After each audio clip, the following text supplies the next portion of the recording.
Hope all the fathers had a great Father's Day on the weekend. I sure did.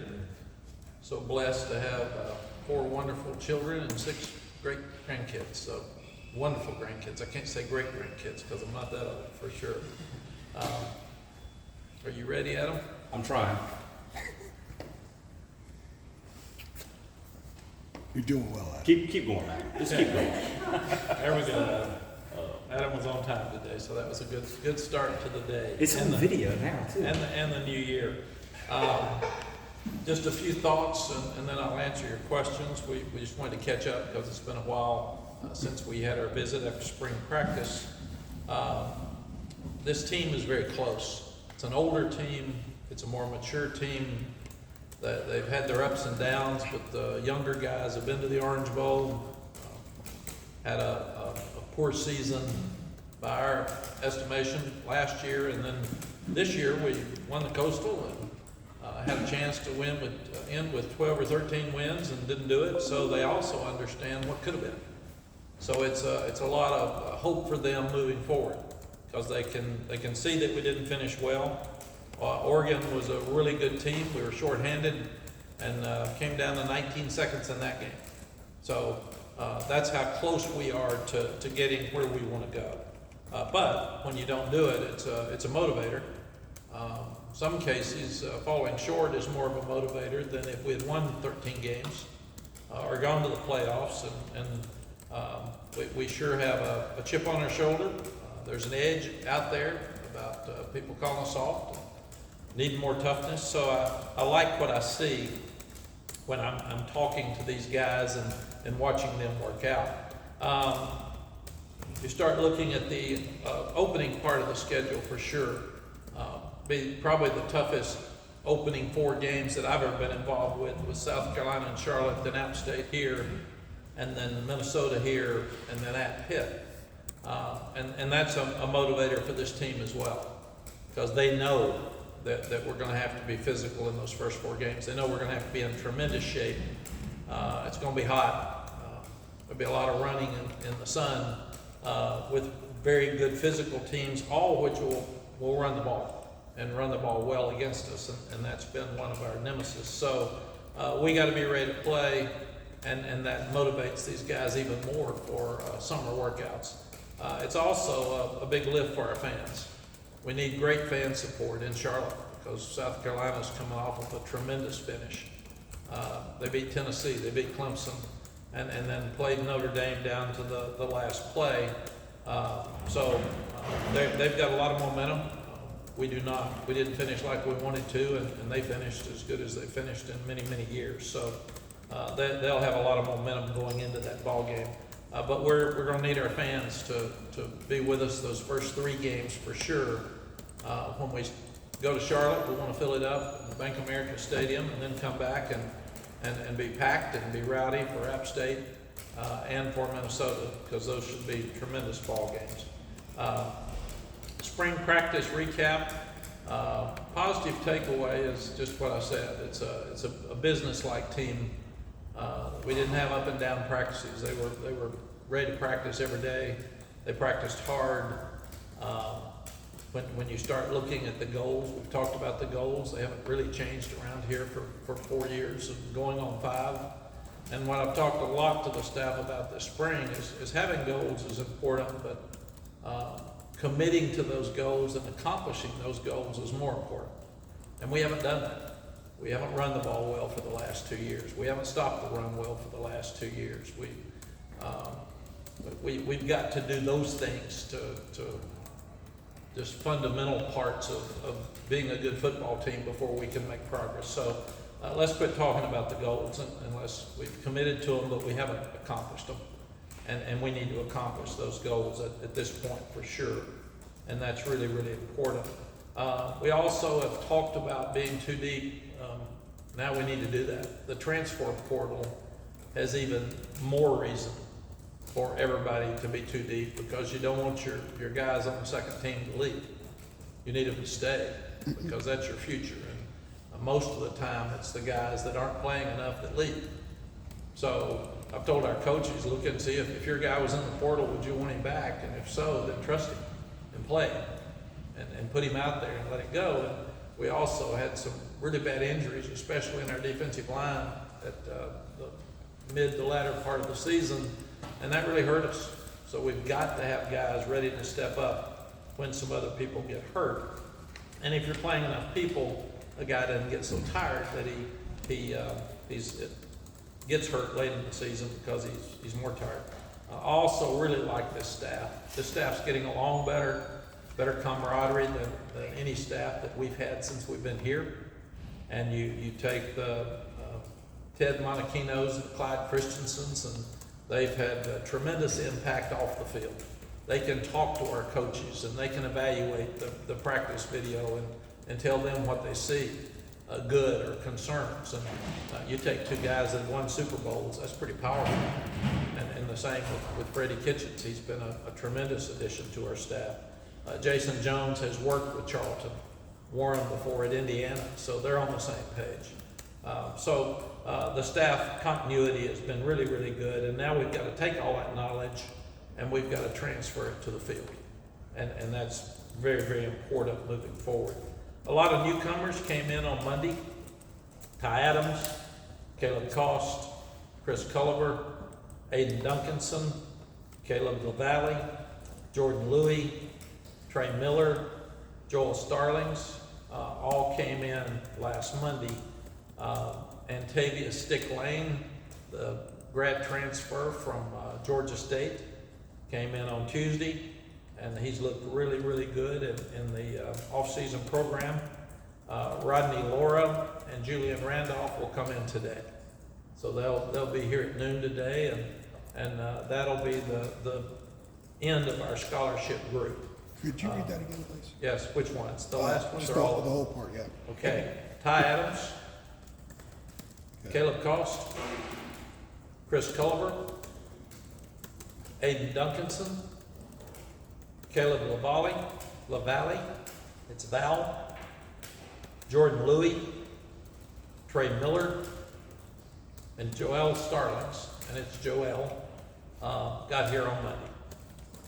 That was Monday of last week. Yes, It wasn't a yesterday. week ago. Yeah. Monday of last week, Chris came in Friday. And Chris came in Friday because he had some family stuff he had to deal with. Gotcha. And we work them separate than we do the older guys until we make sure they're safe and in condition. So they will actually be working as a group. And then Ontavia Stick Lane, you like a safety named Stick, there's a reason. That's a new one. That's a new one. He came in on Tuesday, and he's been working out with the older guys and looks really good. And then today, I'll have lunch as soon as we leave here with Rodney Laura and Julian Randolph. And that should be the end of our scholarship guys that are coming in for the summer. And Julian and Rodney, they all come in when they get finished with school. And all the schools are different. Their times for graduation are different. And that's why it is staggered. Summer workout goals, it's again to prepare for that first 4 games, to have more toughness, to stop the run, to be in great shape, to try to develop too deep. All of those things are things that are important. Leadership is so important year round, but it's even more important in the summer because we can't be out there. They have player-led practices. They've got to coach the guys, and they know who's out too late, and they know who's not eating properly, and they know if somebody's got bad habits. So Kevin Donnelly was hired for the Coleman game plan for success, and Jim Coleman and his family paid for that position. And that position is to really instill leadership in your team. So they bring in guest speakers every week. They have Steve Smith came and talked to the leadership committee at Kevin's house for dinner. So you've got speakers all summer, and they talk to them about leadership, and they answer questions to the leadership committee. And then the leadership committee takes it back to the team. Kevin also helps them get internships, which will really help them prepare for life after football. He is also involved in helping them understand how to handle their money, because they have more money now with cost of attendance and the academic stipend and NIL. So we're trying to teach them how to use that money and try to save that money and help their family. So leadership over the summer, year-round is really important, but you have more time in the summer, and it's really, really an important part of their progress. Recruiting update, I'm really excited where this class is, and they're coming together. People talk about, it's funny that boosters will tell me, I don't like him. Well, maybe you've seen him on 3 clips of video. We've got 12 people that watch every player. And when you think the power of a Ted Monachino and a Clyde Christensen watching guys, the Daryl Moody's got 19 years of evaluation of players as a pro scout. So you start looking at those guys, plus our recruiting staff, plus the entire side of the ball that is recruiting the player for defense. There's 12 evaluations that are written up separately before it ever comes to me. And if they feel like I need to see him because they think he's a scholarship player, then Pat Suddas brings me the video and I write up what I see. And then I take the 12 evals and I go back and look at every one of them, and then we meet as a staff and decide who we should offer. Core GPA is a huge part of that. I like to start with 3.0 and above. And that's really important. I took 30 years at Texas. Sally and I sat down and looked at every player when we got out of coaching that we had recruited and said, what separates people more than anything? And obviously there has to be a certain level of ability, and if you're the captain, it helps, and all those things.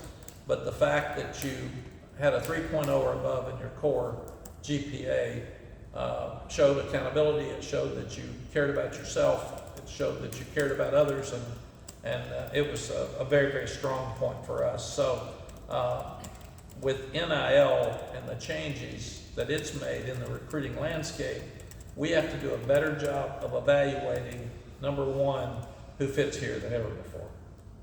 Because if they're going to take money before they come here, or even if they commit to us and they would take illegal money in December, we shouldn't sign them. Or we shouldn't commit them, because that's just a waste of our time. If they're going to be a great player when they get here and they're going to take money to leave, why bring them in? You're developing somebody and you're losing them after a year or 2 years. So it's really, really important that we find the proper people academically that fit our school, the proper families that want to be here, and families that are going to go by the rules. And I'm so proud. We have a great NIL program. I'm for NIL, so I don't want it to sound like it's a negative. But people who cheated before NIL are still cheating. And if somebody's going to take money, and if you offer someone money before they sign with you, it's an inducement like it was 2 to 3 years ago. You cannot do that. You can simply tell them that the starting running back on our team is making this much money.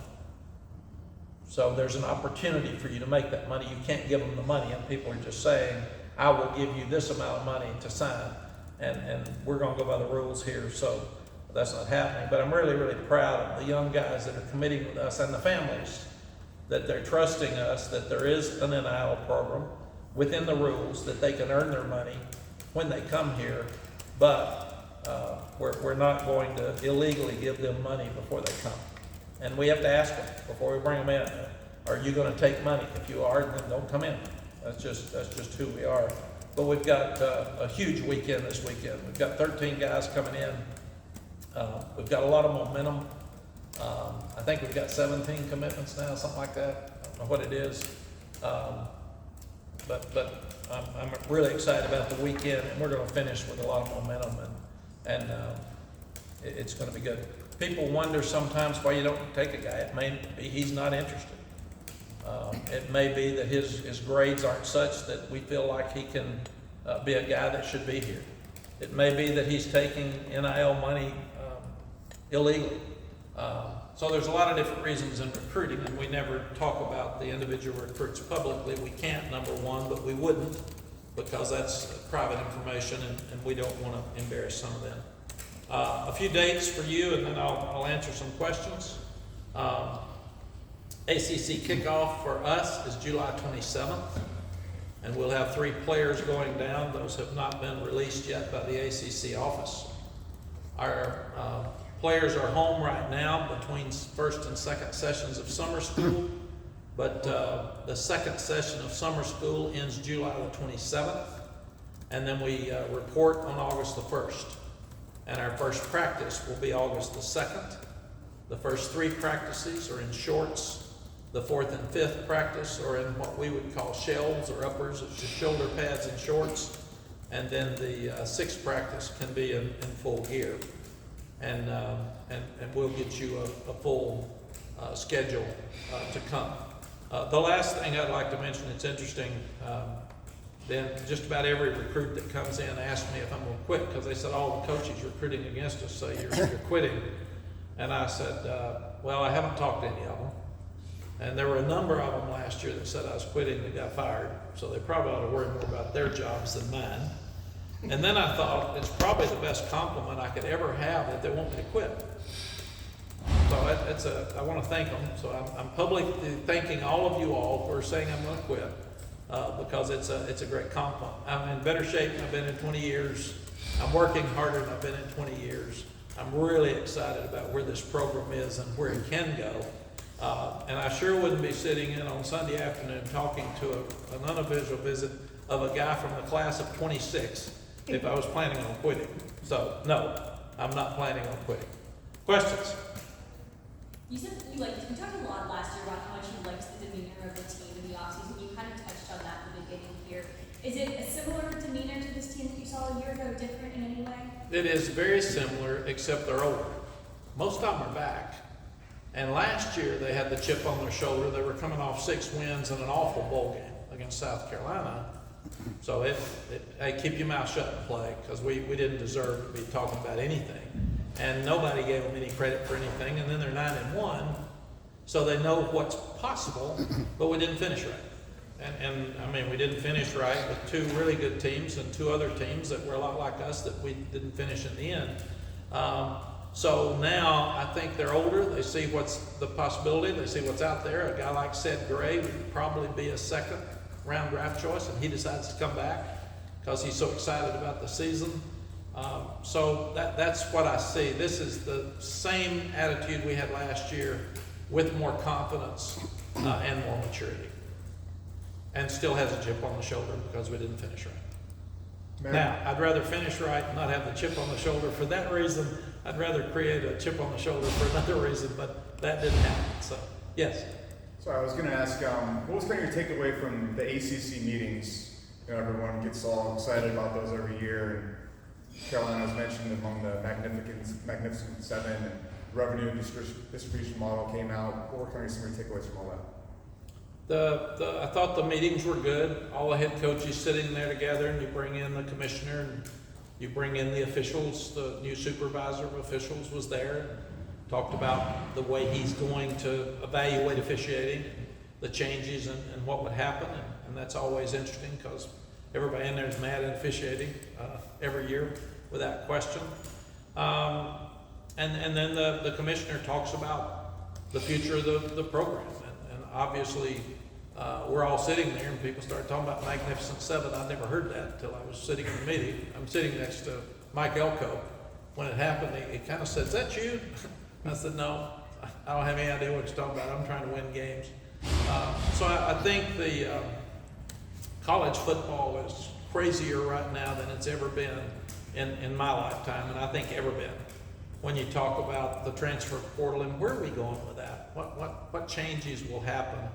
And then you start talking about NIL and where's that? The NCAA just hired the governor of Massachusetts, so obviously they feel like politically things have to change to get college football back on track. And then you talk about realignment, and every day you're hearing some team pop up and say they're pulling out of the league or they're changing in the TV agreements.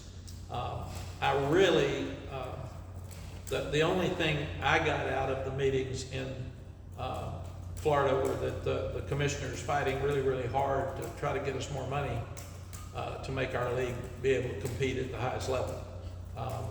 And that's basically all that was said in those meetings. There's a lot of rumors I don't deal with rumors, I deal with facts. And I figure that Bubba will bring me any information that's prevalent. And I have not heard anything about changes at all. Can the ACC compete at the highest level? I think so, but everybody, including the commissioner, would like to find more money per school. And I think that's the big question. He's working really, really hard to try to figure that out. Sorry to interrupt you, Mac. I mean, beyond that, along with those meetings, what did you pick up as the mood down there? I mean, was it weird at all? Knowing that, you know, you're in a room with these people who, I mean, everybody's trying to position themselves, obviously. Yeah. Like, I mean, did you pick up, is the vibe getting different with this group of schools and administrators and coaches, just with all the uncertainty and the ground shaking all the time? You know, I'm not around the administrators much. We have one meeting with faculty rep, ADs, and coaches. And very little was said in that meeting. It was more there's so many big things that are out there that coaches want to get their QCs and analysts and volunteers to be able to coach. And there's so much talk about realignment, NIL, transfer portal, that we're missing out on some fundamental things that coaches need to have changed, and change now. And that's really important. So I felt like in the coaches' room, Adam, there was more talk about what do we need to get fixed, because we all know we have to win. Right. And it's not in our wheelhouse to be talking about realignment. And it really, the coaches didn't talk about it. They laughed when the Magnificent Seven thing hit. But that's a lot more important right now to the ADs and the presidents and chancellors long term. I'm worried about South Carolina. Right. And I think that's the 6 coaches got fired last year in our league. And it didn't matter. Realignment wasn't an issue to them. So we have to win. So the mood was more officiating. How can we get some really important things, rules changed at a lower level for us than the big picture for them? Because the big picture to me is clouding the things that we need to get, the fundamental things that we need to get done now. And I thought that was the bigger talk than anything else. Is there any discussion in those meetings about league performance and how you guys can maybe affect perception with scheduling, or don't play games at Mac schools, that kind of thing? They didn't get into don't play schools from certain leagues, but absolutely, for us to get more money, more TV money, we all need to play a tougher schedule to be able to draw interest from the network to pay more money for it. I think we're playing a Big Ten team and an SEC team and a huge game in this state with Appalachian, our first 3 games. So we're doing that. And I do think that that matters to everybody. And Andrew, everybody in there was told, you want more money, pick it up. And we've all been told we've got to do a better job of selling our league with football. I mean, some other leagues sell theirs better than we do. So we've got to constantly push football and how important it is.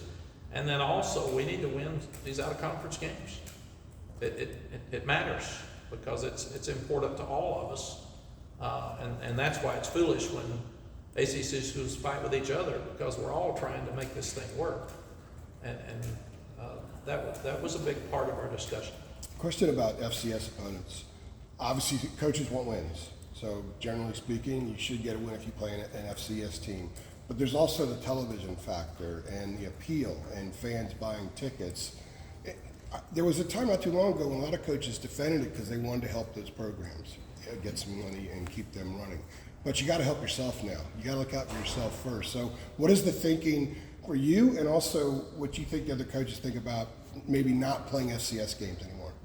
It's a great question and a real problem, because the coach's job is very different from the athletic director's job.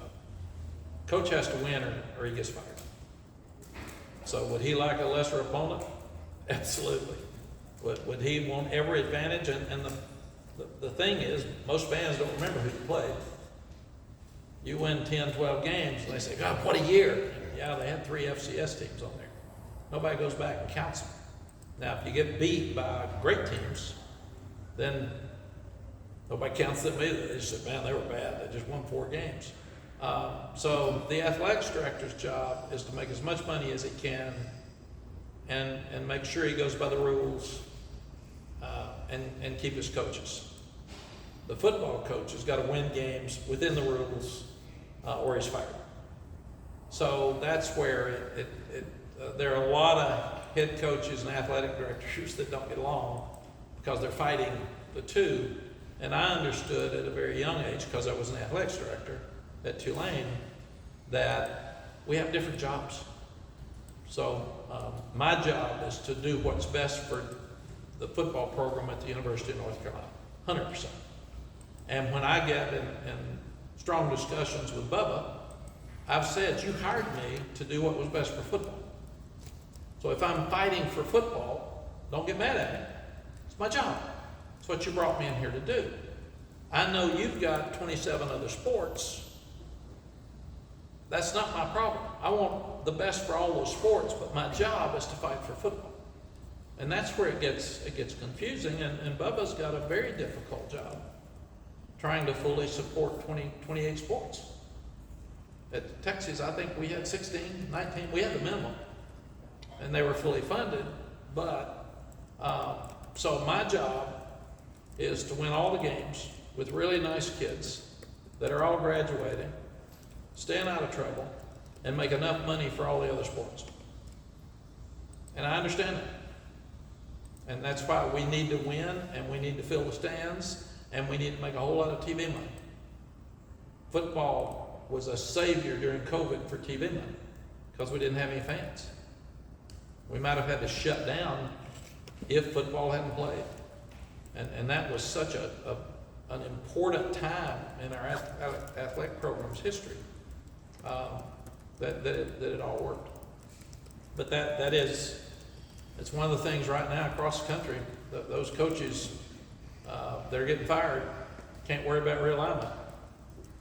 I can hear some of those discussions right now. Yeah, no, and very honestly, I'm the older guy in the room, and I love our coaches, and I look at things differently than a guy that's been a first-year head coach that's trying to keep his job. I mean, it's different. They can't worry about all this stuff. They got to eat, and they got problems that they got to get fixed immediately, and that's where there's so much diversity in thoughts, because everybody's got a different issue and really a different plan to accomplish their goals. Mack, kind of staying on the revenue aspect, the ACC last month put out the thing about the success incentives as far as the postseason goes. Maybe just the way that you kind of view it or how it's explained to you, what kind of impact do you think that would have on the conference? You know, I don't want to talk about things I don't know enough about, and I read it like you did. I heard it briefly at the meetings.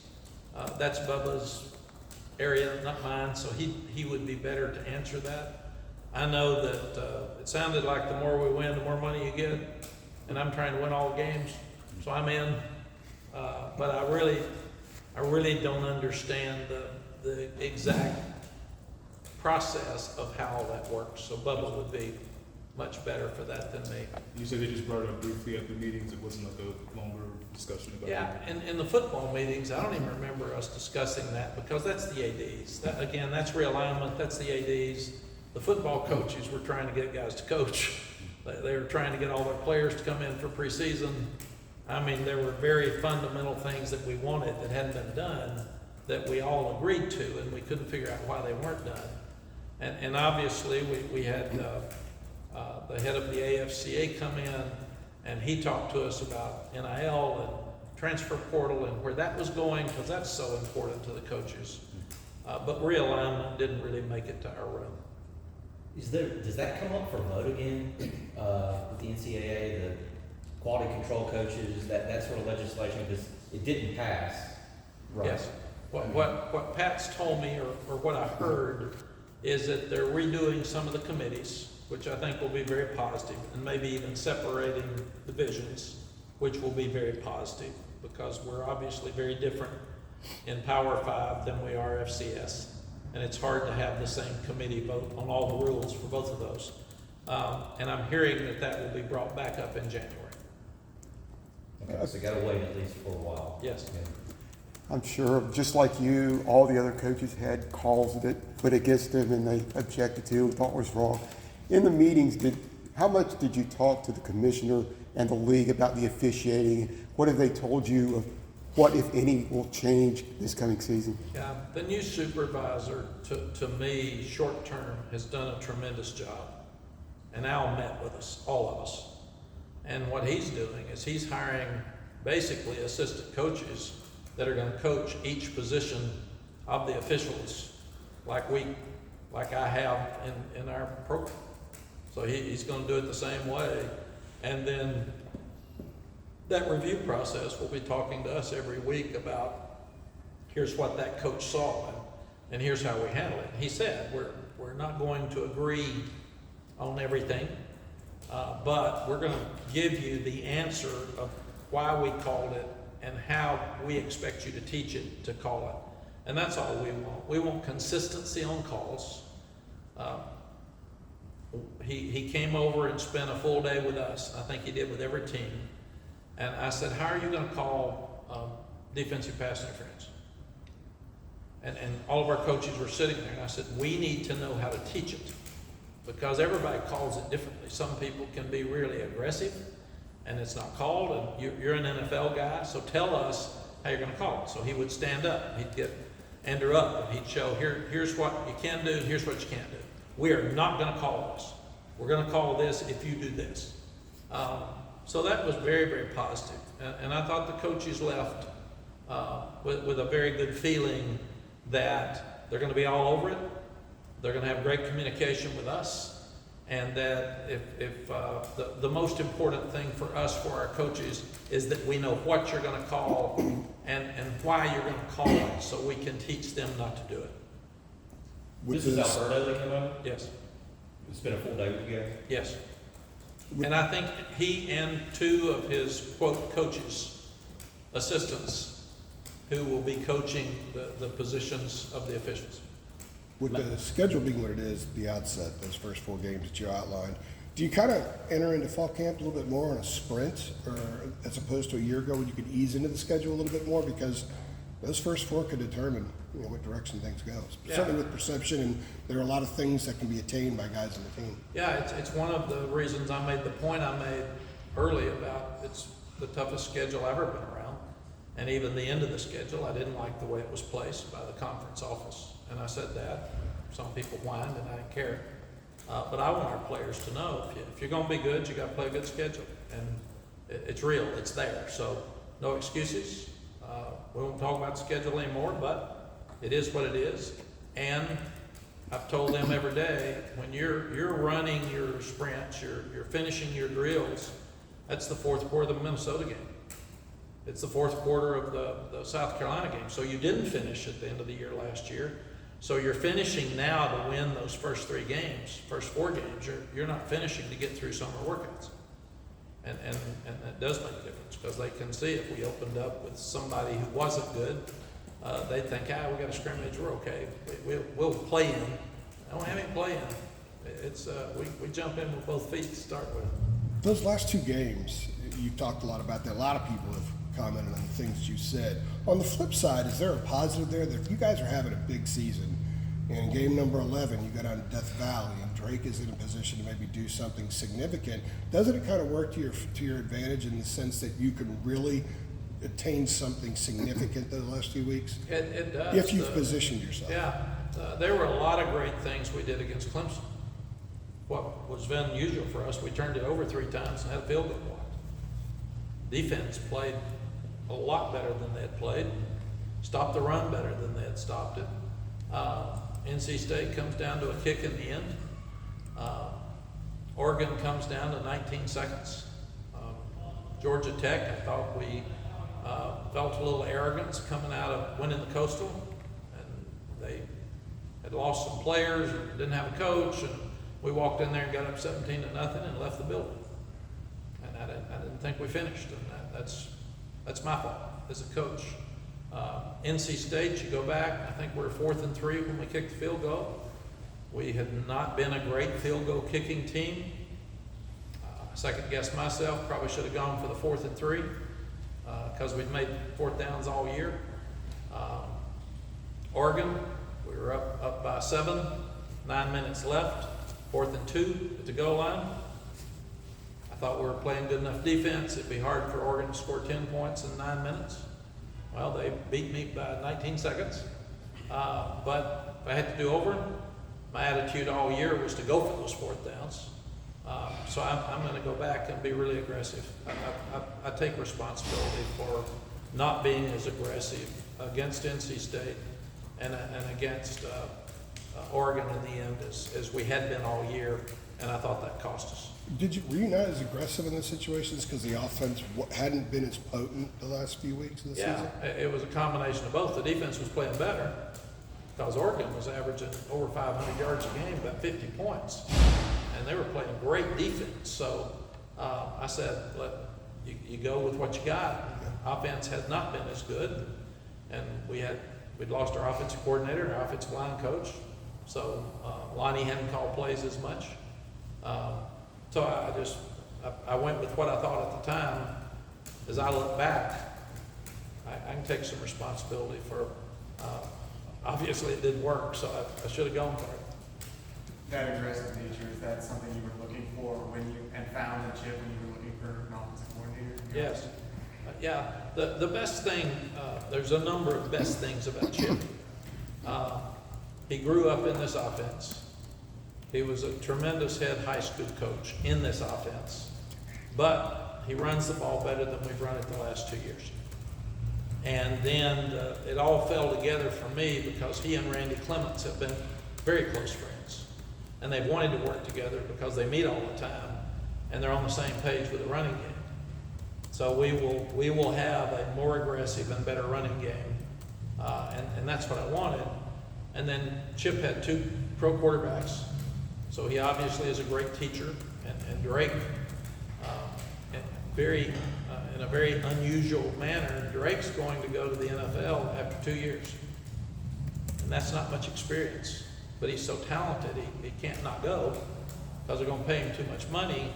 But he needed somebody to help him immediately prepare, because we forget, I got mad at Drake missing a couple of throws there in the spring game. I look up, he's 10 out of 13. I mean, so our expectations of him are so high. But that's why I thought it was so powerful to have Freddie Kitchens come in here, who's coached #1 draft choice quarterbacks. Clyde Christensen's been a dream. He's coached the best quarterbacks to ever play the game.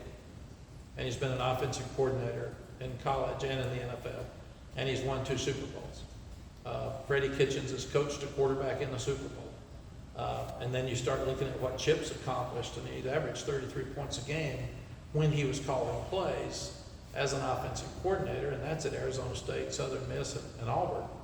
He didn't call the plays last year at Central Florida. That was Coach Malzahn. And the other thing that happens with Chip that's so good, he embraces Freddie being here. He embraces Clyde Christensen being in there and asking questions and talking. A lot of people aren't confident enough to want Clyde Christensen sitting in your meeting because of all he's accomplished. And Chip embraces it, he brings it on. And I also felt like we were looking at quarterbacks across the country, and there's more better quarterbacks out there right now than ever before, because the quarterback teachers, the 7-on-7s, there's a lot of guys that are really good right now that maybe it wasn't that way 15 years ago. But these guys throw every day, and they're usually playing just one sport. But to sit there and have the ability to have those guys evaluating quarterbacks, nobody else got a room like that evaluating quarterbacks. And I've had some pretty good ones. So when those guys come in and say, Coach, this guy's really good, I'm thinking, I got it. How do you keep up with the staff, particularly the new guys like Chip and Randy, during the offseason, during this kind of quiet period? Like, how often do you keep up with them? We meet about every day. I felt bad last year that we brought prospects in on Father's Day, and the fathers were traveling some. And then I felt like our staff didn't get a day to celebrate Father's Day, because I think we had camps and everything last year. So this year we brought in prospects Thursday, Friday, and Saturday and sent them home. And I let the staff off Sunday for Father's Day, and then I let the staff off yesterday because it was a federal holiday. And I've never ever done that before. But we met this morning already, and we meet every day.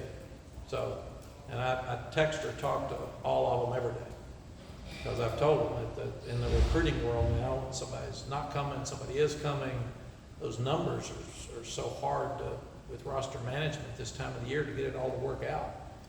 You cannot take a day off, and now a day off just means you're not in the office. You still got that phone working. So I spent most of my Father's Day with recruits or answering coaches on what we should do.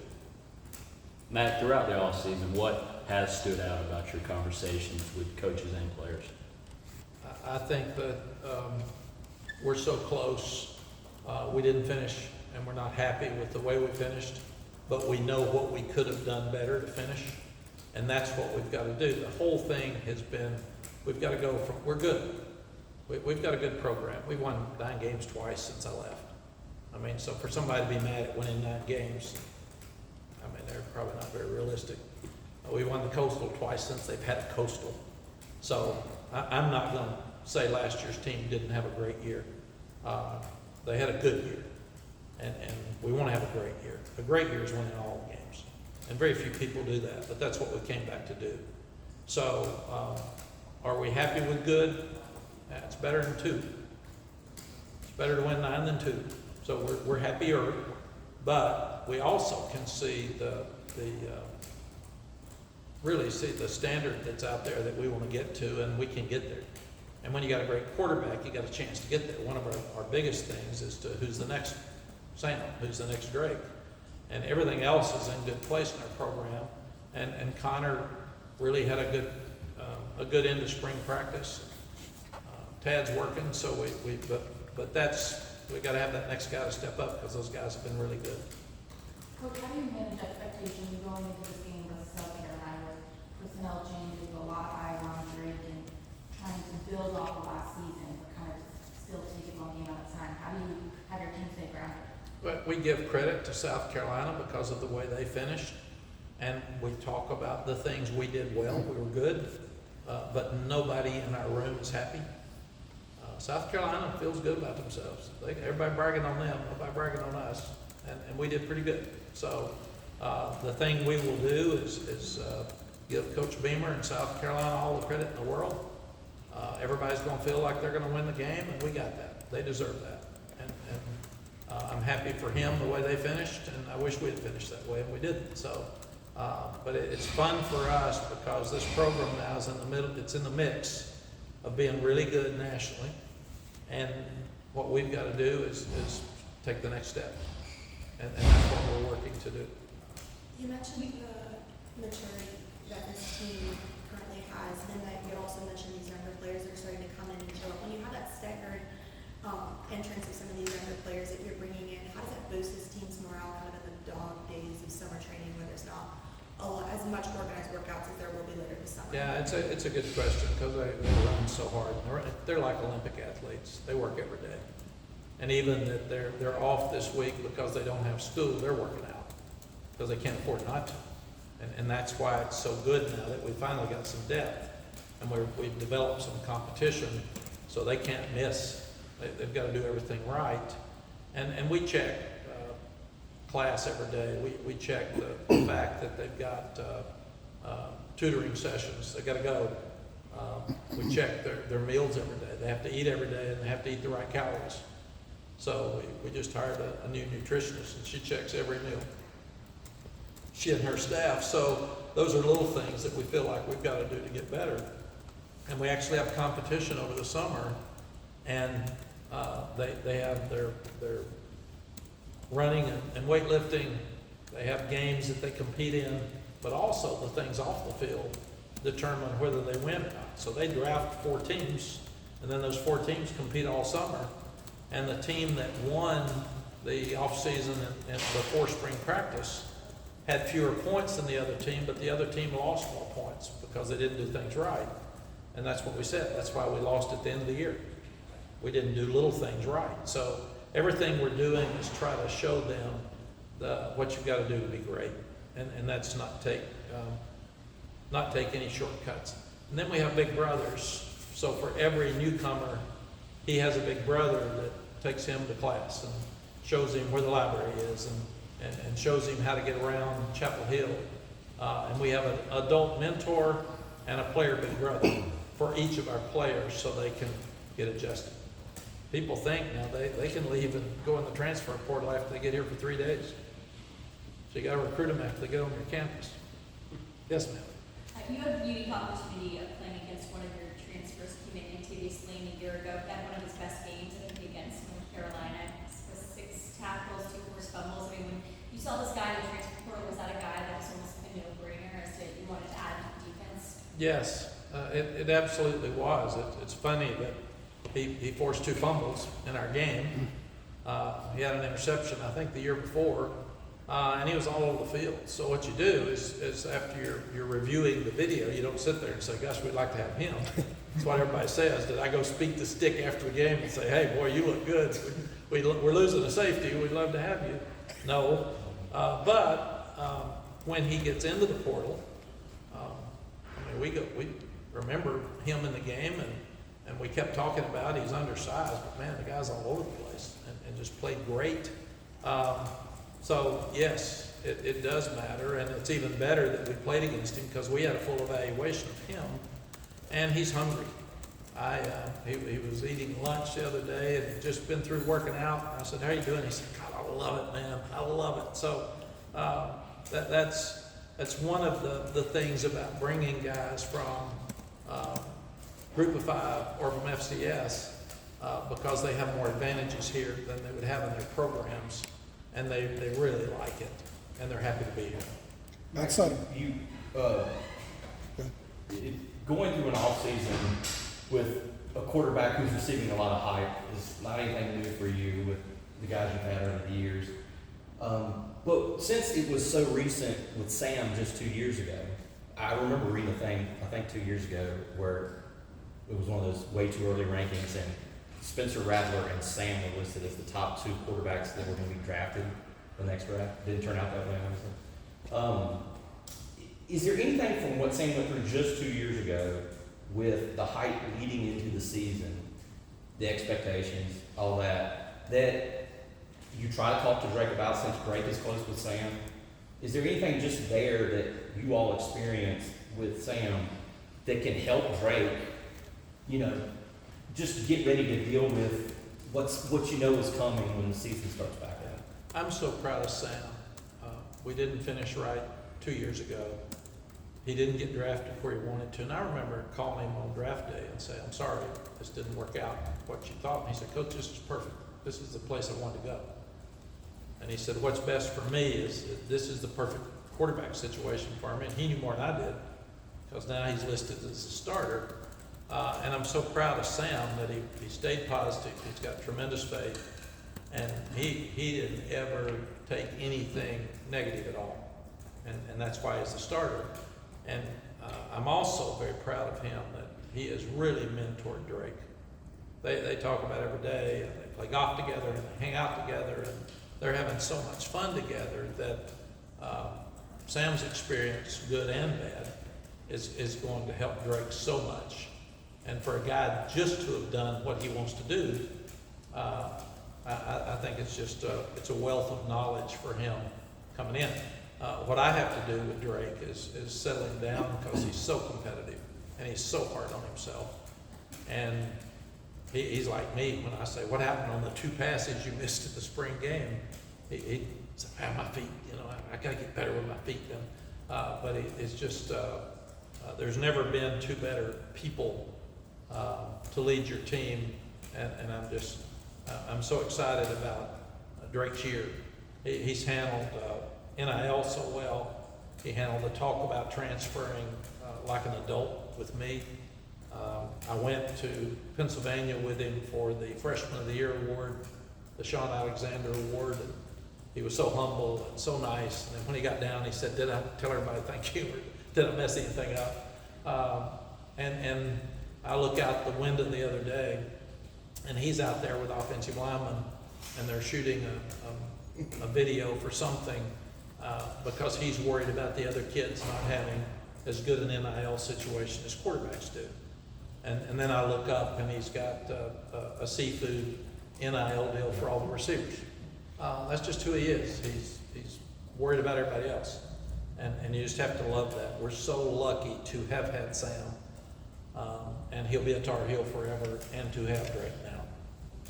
Outside of Malachi, do you expect everybody that will be healthy when camp opens? And in particular, Sebastian Cheeks? Yes, on Sebastian. I think everybody's going to be ready to go. Everybody except Malachi. Yeah, that was the question. Yeah, I think Malachi's out for the year. Yeah.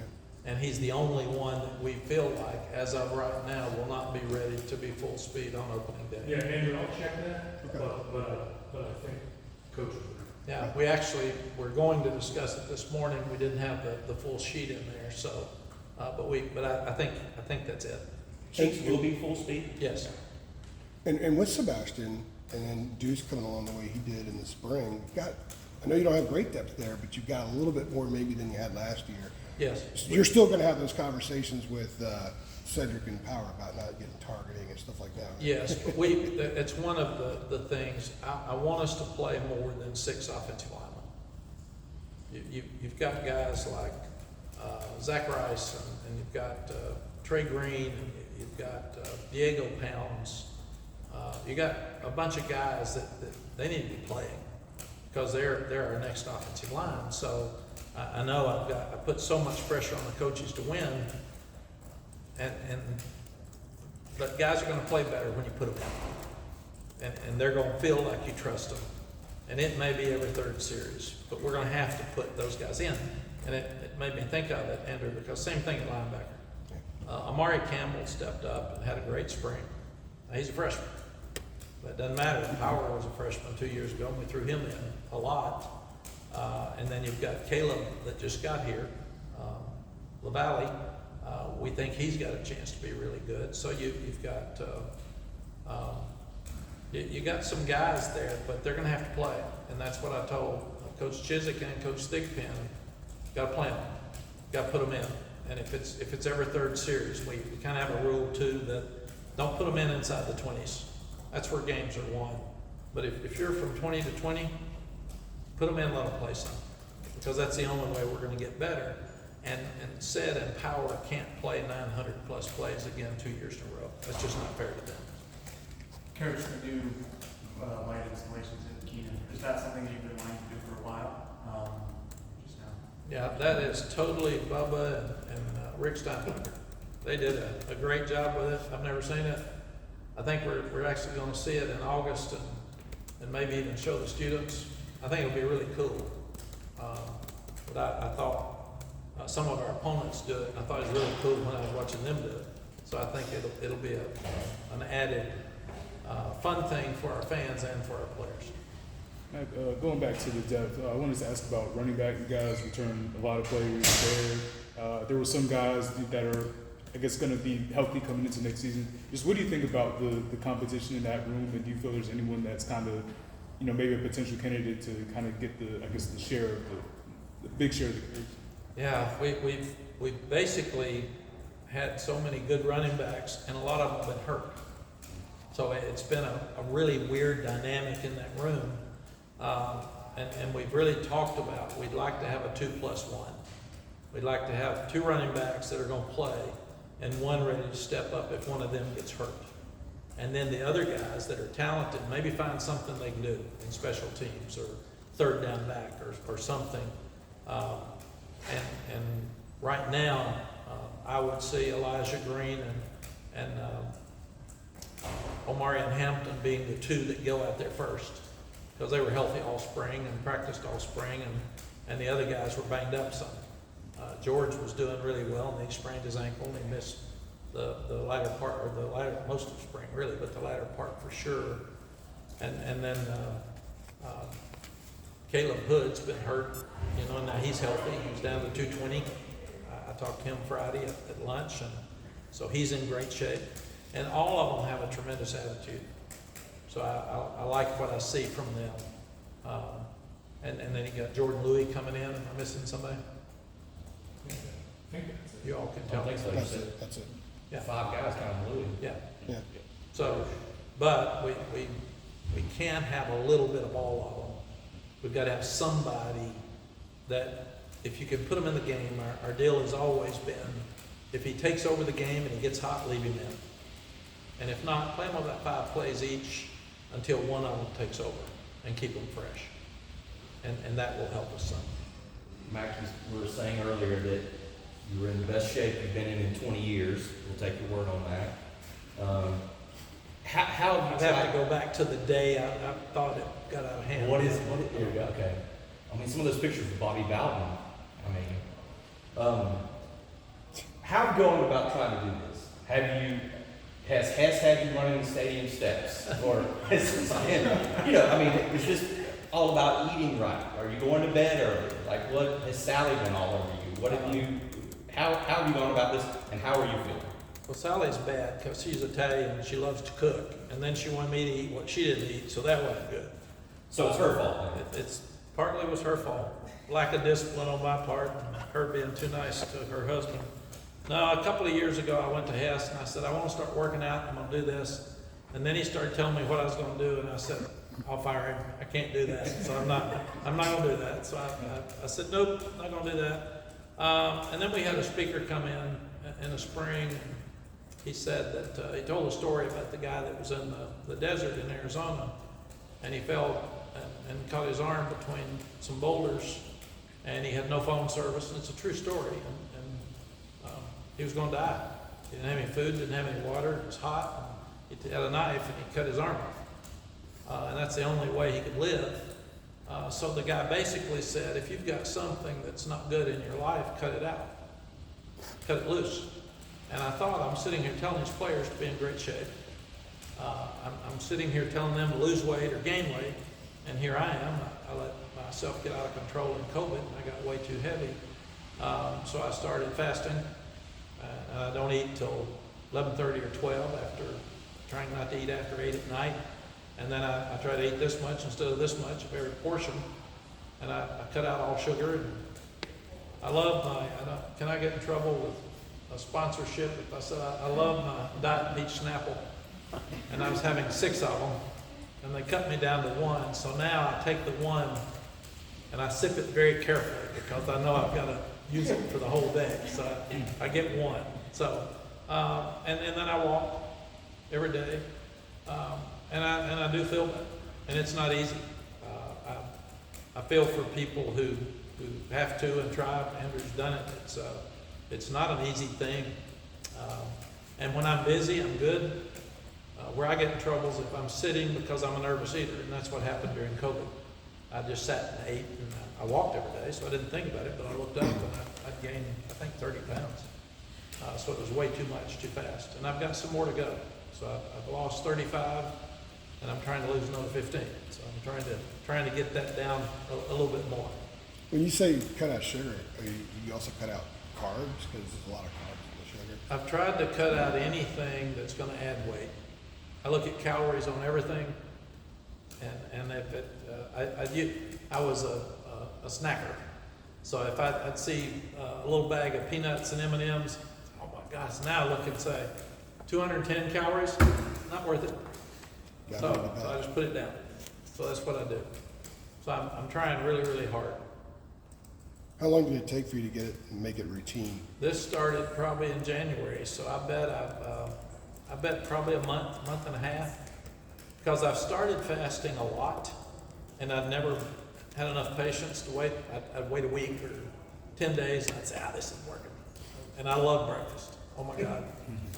I have to walk around on recruiting weekends, and bacon laying out there on the plate, and I have to stay away from it. So it's a nemesis for sure. Anything else?